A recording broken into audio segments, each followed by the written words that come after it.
Greetings, YouTube. This is the Garage Autonomist, and welcome to The Lounge. First, I want to thank Curious as a guest and, quite frankly, as a co-host of 21 Questions for a Black Feminist featuring Curious because I hit upon an unforeseen technical glitch, and we had to start a whole new Hangout session because of it.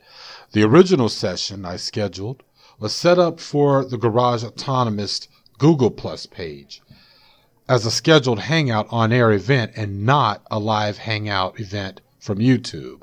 I'm going to leave that to an engineering fault on Google's part and not user error. So if you create the Hangout on air from Google Plus scheduled as a Hangout on-air event, you will not have the live chat enabled, which is what Curious and I wanted. So lesson learned. I assumed at that time the only way you can have a real Hangout was through Google Plus's Hangout on Air site. But back to Curious. Obviously, we blew away the 21 questions idea because her statements basically covered about 50% of the 21 questions. Curious basically gave us a Black Feminism 101 overview in about 30 minutes, covering why feminism is important for Black people, as she touched not only on challenging patriarchy, but capitalism, state violence carried out by the police against Black people, and how physical and mental health affects the well-being of Black women collectively. She demonstrated the integrative nature of Black feminism as it challenges all that ails the Black diaspora, and the way I see it, could serve to heal the diaspora as well. So, I thank her for accepting my invitation to being my first guest, and it will not be her last time here. Either way, the 21 questions format will now be narrowed down to 11, as I want all my future Hangouts to be no more than an hour long. I feel that getting a lively and informative discussion crammed into an hour would be a challenge for me as a host, and in turn will make the Garage Autonomous Hangout unique in that fashion. Anyway, in terms of future Hangouts, I definitely want to continue in that vein. And so on alternate Thursdays, I will have the Autonomous Thursday Hangouts.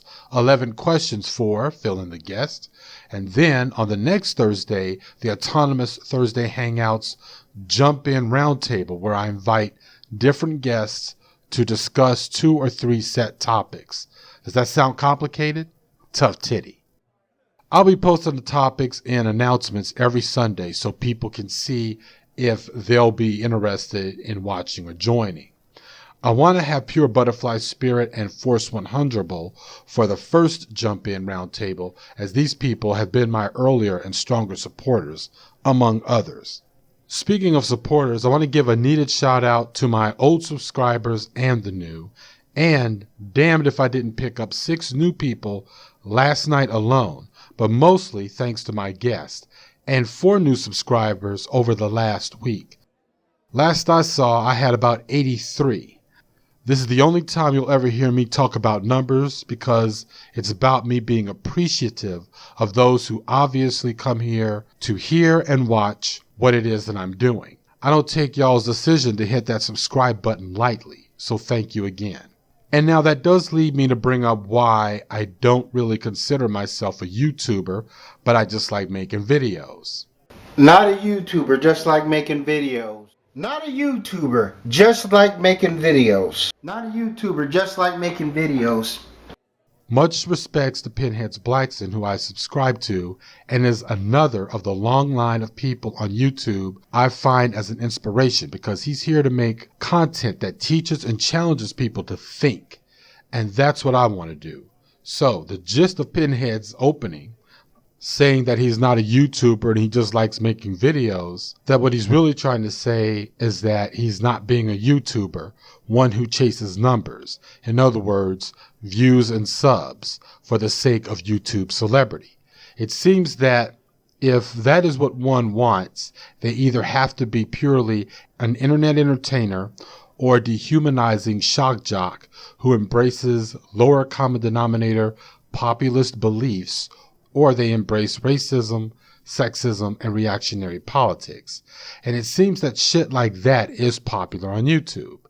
But, like I said, it seems that way.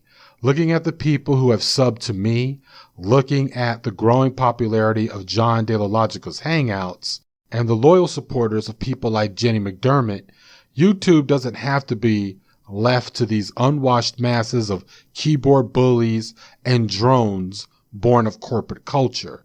As long as we keep doing what we do, more people with progressive ideas will be encouraged to come to YouTube and help tip the marketplace of ideas towards a more balanced environment.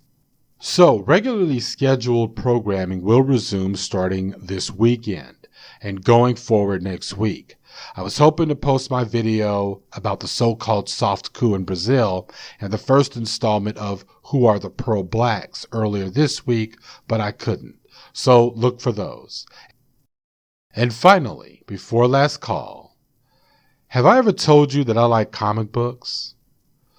Oh, the ones I read now are considered alternative/adult-oriented indie comics. Usually it's spelled Comix. And that genre got its start way back in the late 50s and early 60s as underground comics, created by illustrators whose work were deemed illegal after the Comics Code was established. See, DC, Marvel, hell, even Archie, they could not publish and sell comics unless the Comics Code stamp was put on their titles' covers. And so if you published comic books without the code, it was like considered porn, and during that time, porn was still very much underground. See, the Comics Code Authority was formed in 1954 by the Comics Magazine Association of America to safeguard them from government regulation. They would make sure that no comics contained gore or nudity or sexual content, since minors were seen as the main customers of the comics buying market.